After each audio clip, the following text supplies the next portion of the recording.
Welcome back to Heroes Next Door. Today we are back in Downingtown. This is Alert Fire Company #1. They are the 9th oldest fire company in Chester County. They allowed us to open their doors and take a look inside.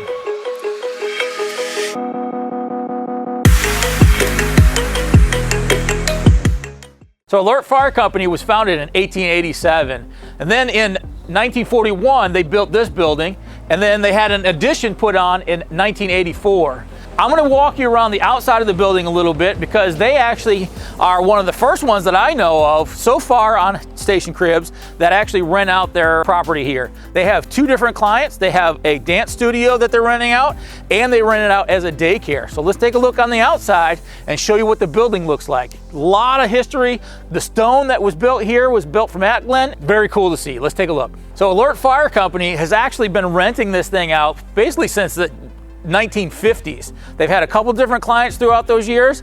The daycare that's currently here has been here since the 1990s. The cool thing about this, we've looked at Fame Fire Company, we're looking at some of the other fire companies that are looking at rental properties. Alert was one of the first ones to do that, and they've been successful ever since. And that's why, the equipment that we're going to show you later is the equipment they have. They started from those hand-drawn carriages that they have all the way up to what we see today. The reason for that is because they're fiscally responsible. They're very neighbor-friendly. Right next door are the houses. They're in a community, and it's all about community. How cool is it that, these little kids are able to see a fire truck go out during the daytime? I know when I was little, if I had a chance to see a fire truck down the street, that's where I want to be. I'm at school. I'm seeing that right next door. Alert Fire Company is in the middle of Downingtown. When they built their original station, it's only a block and a half away. The second station's a block. Pretty much on this property alone, you can see the old fire stations. It's all about the community for this fire station, and they really felt the need and the urge to stay here. So even their building looks like the houses in the neighborhood. They're not a big fire station with lots of land, but they utilize their land to the utmost ability. They actually put a tower out here. They were one of the first to have a tower and have radio communications. They're very proactive as far as being ahead of the ball game and really thinking about the community that they serve. As we continue another episode of Station Cribs, we appreciate you guys joining us. Do us a favor real quick, hit that subscribe button, hit that notification button so you can see everything that's in this. Behind me is actually a pole barn that we're gonna get to a little bit later, but we're gonna be heading inside here shortly to see all the history, the trophies, the trucks. So let's go take a look. Before we actually head inside, I want to take a quick moment and talk about this little area here. This is their actually barbecue area. They come out here on Wednesdays and have their training days. They come out here once a month on Mondays and have their monthly meetings. They created a space for them just to kind of relax, get to know each other, build that camaraderie between firefighters and the community. One thing that they actually do, besides doing the rental properties, they actually do some fundraising. Their fundraisers, the 2 biggest ones are, they actually do a chicken barbecue and a golf outing. One's in May, one's in August. So if you're in this community or you're thinking of donating, please give them a call, check out their website, help them out. I want to take a real quick moment and let you know that this tower behind me was actually the first volunteer fire company in the United States to have its own 2-way radio service, and it's still in operations today.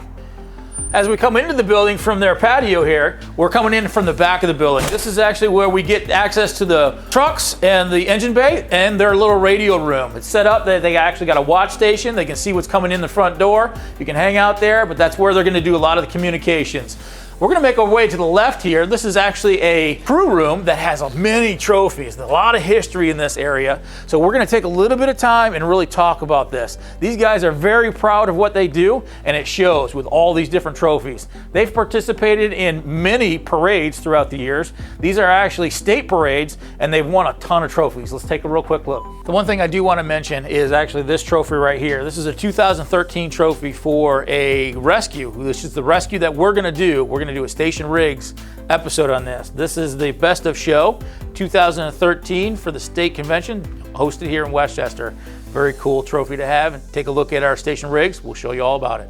All volunteer fire companies have a lot of pride and a lot of history. This one especially because it's 1887 they were here. They actually have on display all of their trophies and their history. So it's very important for the newcomers, especially in today's age of, social media that you're on, YouTubes and stuff like that, to actually show these younger guys that it started way back in the day. And knowing the history only leads you to better things.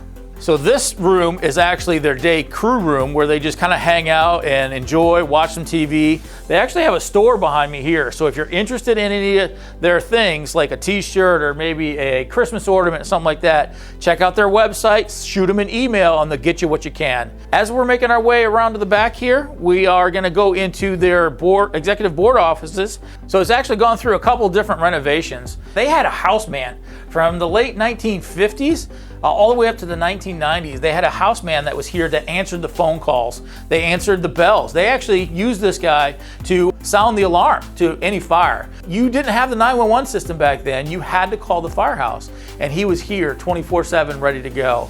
He might be out mowing the lawn or something, but there's a bell outside, so he would be aware about that. What a cool idea. This is the first live-in that I thought of back from the 1950s. And the fact that he stayed here from 1950 until he passed away in 1990-ish is a huge testament to how loyal firemen are and how loyal the community is to serving you guys as a public. Very cool to see. And using this space to renovate time and time again. They have the old radiant heat, they have the old wood paneling, the president's on the wall. Very cool and exciting to see. Coming out of the executive board room, we're actually going to make our way upstairs, and this is where the old banquet hall is. There's some very cool stuff up here. Let's go take a look. So as we make our way into the old banquet hall, we realize that it's no longer used as a banquet hall, but they do rent this space out to a dance studio. One of the things that I noticed, it's got the old hardwood floors, just like the old basketball courts. It's got a stage that they still use for some of maybe their plays, their dances, that kind of stuff. On either side of that stage, they have two rooms. One room they actually converted to use as bunks. So you got 2 or 3 bunks in there for those guys that want to stay over during those bad weather days, or they want to spend the night here to make sure they're getting the trucks out. They have that available. On the other side is kind of the rental space for the dance club. What an awesome way to use a space that is no longer being used as a banquet as designed, but they redesigned it and rented out to help supplement the income. So making our way out of the banquet hall, you can hear the echo in this hallway. This firehouse is had add-on after add-on, and it's just like any old house. You have some rooms that make sense, some rooms that don't make sense, but they're used in every space available. We've kind of done a roundabout in this whole inside of the building. We're actually making our way back out the front door. Just behind me was the daycare, and above me is that dance studio. Now it's time to take you into the engine bays. So here what they're storing right now is a 2000 brush truck and a 1999 Suburban Squad. Now we're gonna make our way from the old building into the new addition. Making our way into the new section, which was built in 1984. We have a 1998 engine. We have a 2006 Rescue, which we're gonna do a station rigs of, so pay attention to that. And finally, we're gonna be ending up on a 2013 Tower. In the back of the engine bay, they have a little hangout area here for all the crews. They have an active list of around 30 members. On a training day, they get about 10 to 15 members pretty regularly. And actually now they've actually got 4 new volunteers that pretty much fill these trucks. So, they're getting 10 members out on a regular basis to get these trucks. This is a 100% volunteer company. So if you're in the area and you're thinking of volunteering, please come down, talk to these guys, hit them up on their email, hit them up on the website, and come help out your community. As I'm making my way past this, I'm noticing one of the back of the old engine bays. They converted it into a little office and where they have their storage. In here is actually pretty unique. The unique thing about this room is this is where they had the original radio room. That tower that we looked out at back actually is in this room. This was that first two-way radio by a volunteer company in the United States. Awesome place. It's now used for storage, so there's a bunch of stuff in there. All 3 of these doors back here are storage. Where I'm standing is actually the back of the old engine bay. They put up a new wall, they hung up some of their flags. Recreating and redesigning and using every space available is what Alert's about. They're very fiscally responsible, and because of that, they're actually upgrading some of their tools. We have a couple Hearst tools here. These are all the new battery-powered Hearst tools. They have a spreader, they have a cutter. Very cool stuff to see. But as I make my way into this room, I noticed in the back corner where the old rescue used to sit, they still have the old burn mark on the wall from where they used to start it up. Now they have the plume event, so that all stops, but very cool, a lot of history. Making our way at the back of the engine bay here, they actually have a wash station to decon with. They have their washer and dryer for the truck towels. They actually have refreshments for you when you get back from a call. And then they have their coat rack. Their coat rack runs the whole length of this building. The reason for that is because they have 30 members that they got to outfit and gear. So you got helmets, you got your boots, you got your pants, everything right here, easy to go. So if you're volunteering here, you come in through the front door, come in through the side door, and it's right here. Get your gear on, get on the truck. As we exit the engine bay here, we're going to take you to that back building that I showed you a little while ago. Take a look inside and see some of the cool things they have in there. Walking into this building, I noticed on the side of the building, this was built in 2010, and the reason for that is they needed a place for storage of some of their old equipment. They wanted a place for the fire police to be, and they have 2 boats. These are brand new boats. They haven't even put into service yet, but they have boats because they have to do water rescue. They got one of their old Macs here, and they have a fire police vehicle. Not only that, over to my right side here, this is where they store a lot of their training stuff. They have forcible entry doors. They have confined space crawl, and they actually have, I'll show you this back here. Very simple idea, but very cool idea is learning how to cut hinges off of doors to make entry. So a simple 4x4 with a bunch of hinges, get out those power tools, cut through it, that's cool. This is stuff that they need to do over and over and over again. Whether you're one of those providers that have done it for a long time or a newbie, practice makes perfect.